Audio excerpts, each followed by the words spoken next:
From the moment I started doing Iceberg Explain videos, I had a dream to make an explain video for my own iceberg. And today, that dream is coming true. Today, I will be explaining my Nintendo Switch Games Iceberg. Now before I start, I'd like to say that I got a lot of suggestions in the comments on my Reddit post, so I've tried to add all of them, and I'll credit them when their suggestion comes up. Without further ado, let's get started.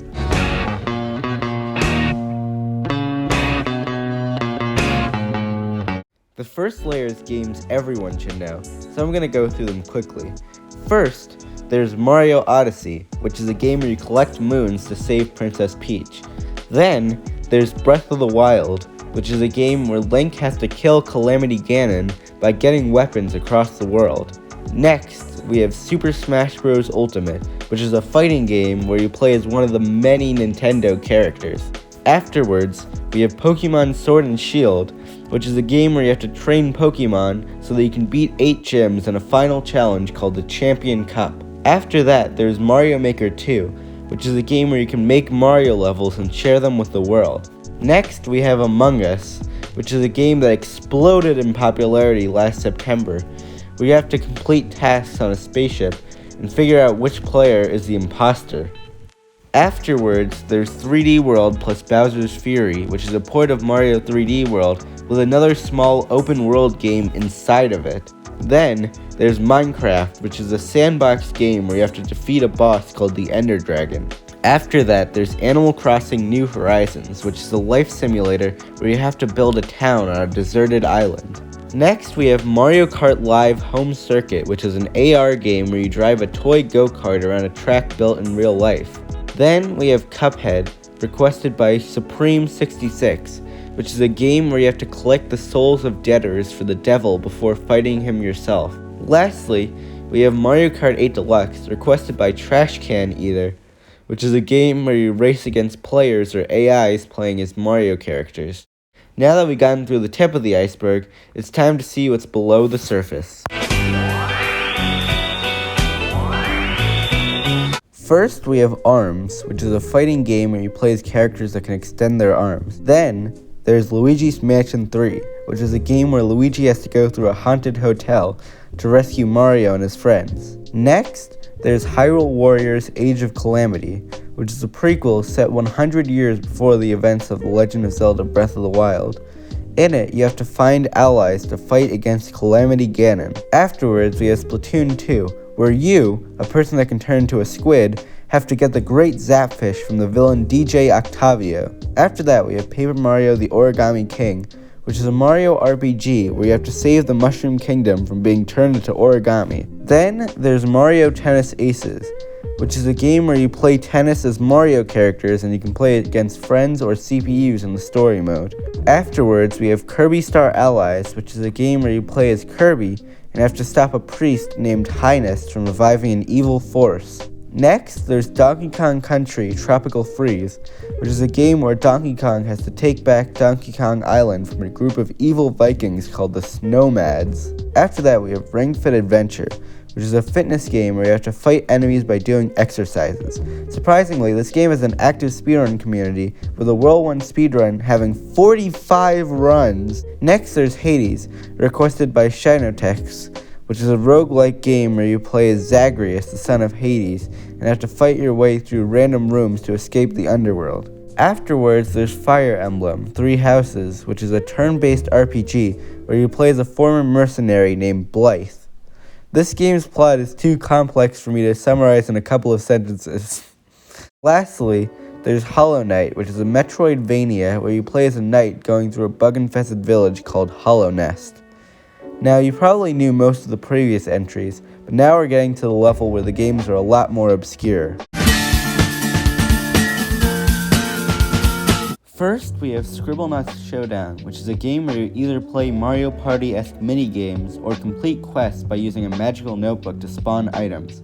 It may be a little too high on the iceberg, as I have the game, and so I'm a little biased. Then, we have Clubhouse Games, which is a compilation of games ranging from Texas Hold'em to Dots and Boxes to bowling. Next, there's 7 Billion Humans, which is a puzzle game where you have to control a team of workers using code, and have to do such things as sorting cubes by the numbers on them. Afterwards, there's Yoshi's Crafted World, which is a game where you play as Yoshi, and you have to get all the shards of an artifact called the Sun Dream Stone after Bowser Jr. breaks it while trying to steal it. After that, there's Mario and Rabbids Kingdom Battle, which is a turn-based RPG where you play as a robot named Beepo and control a team of Mario characters. You have to fight these rabbit characters called Rabbids who have been corrupted. Next, there's Pikmin 3 Deluxe, which is a game where you control a bunch of characters called Pikmin, and you have to explore a different planet to get food for your planet. Afterwards, there's Xenoblade Chronicles, which is an RPG where you have to walk up to enemies and automatically attack them. Like Fire Emblem, this game's story is too complicated to explain in a few sentences. After that, there's Octopath Traveler, which is a turn-based RPG where you play as a group of heroes who each have different quests that eventually come together as you progress through the game. Then there's Enter the Gungeon, which is a bullet-hell roguelike game where you fight your way through a procedurally generated dungeon to find a time machine. Lastly, there's Baba Is You, which is a great puzzle game where you have to push blocks together to change the rules of the level and solve puzzles. The goal of the game is to touch the object that the rules say is win, or to form the rule Baba is win. Now it's time to go even deeper into the bottom of the iceberg.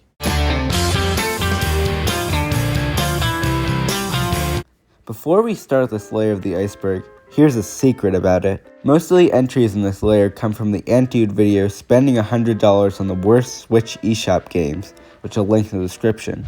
My logic was, if you know AntDude, you know these games, which makes them less obscure than the ones further down. Anyway, first we have Bouncy Bob, which is a platformer where you play as a blob and you have to get through 15 levels in single player or co-op mode. Then there's Angry Bunny's Colossal Carrot Crusade, which is a ripoff of Angry Birds where you launch bunnies and have to collect carrots. Next there's Croc's World, which is a Mario ripoff where you play as a crocodile that shoots pebbles.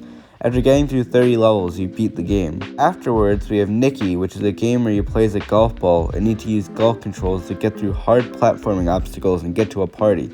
This is like Getting Over It, but bad. After that, we have Tennis Go, which is a very simplistic tennis game where you can only play single matches of tennis and there are no unlockables. Next, there's Woodle Tree Adventures Deluxe, which is a 3D platformer where you play as a tree named Woodle and you have to get through 8 different worlds of challenges. Then there's Splat the Fruit, which is a puzzle game that describes itself as the thinking person's Angry Birds. In it, you have to drag around objects to destroy a fruit. Afterwards, there's Preventive Strike, which is a very difficult shooter game where you play as a helicopter and try to get a high score. After that, we have Crypt of the Serpent King, where you go through randomly generated dungeons and have to collect all the keys and then fight a boss. Then we have The Bullet Time of Revenge, which is a third-person shooter which uses stock assets from Unity, where you, quote, must face a lot of bunch of bad guys, according to the product page. Afterwards, we have Dragon Ball Heroes World Mission, requested by Pepsi Man, which is a card game where you're in a town called Hero Town, where everyone plays this game called Dragon Ball Heroes, and you need to beat all the villains in this card game. After that, there's Bug Fables, requested by a Stefan542, which is a turn-based RPG where you play as 3 bugs named V, Kabu, and Leaf, and have to find the everlasting sapling, which will give you immortality if you eat it. Next, there's Oninaki, requested by Kiel the Boy, which is an RPG where you play as a member of the group called the Veil Watch, and you need to go between the world and the afterlife to rescue lost souls. Lastly, there's Blue Fire, which is a difficult 3D platformer where you have to explore the destroyed world of Penumbra and find entrances to a place called the Void. Well, that's all on the bottom of the iceberg, and it's time to dive into the dark waters.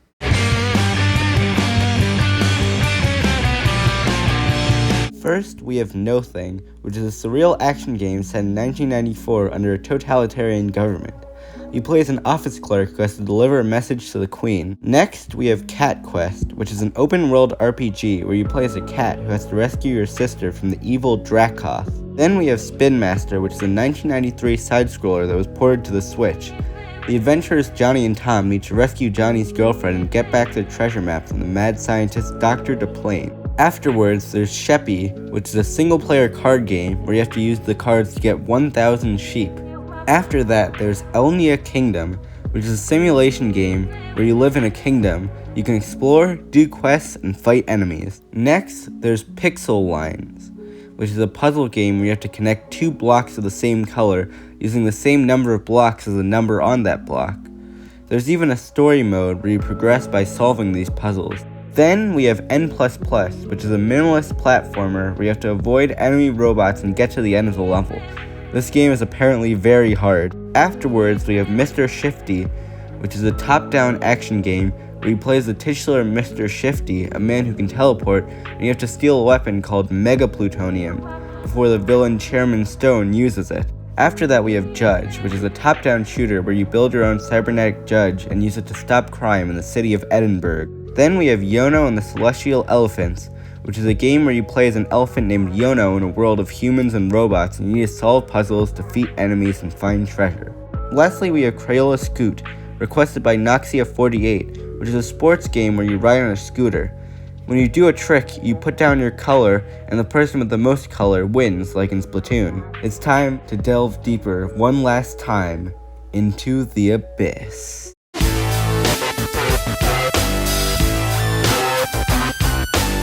Before I start the last layer, I want to let you in on another secret.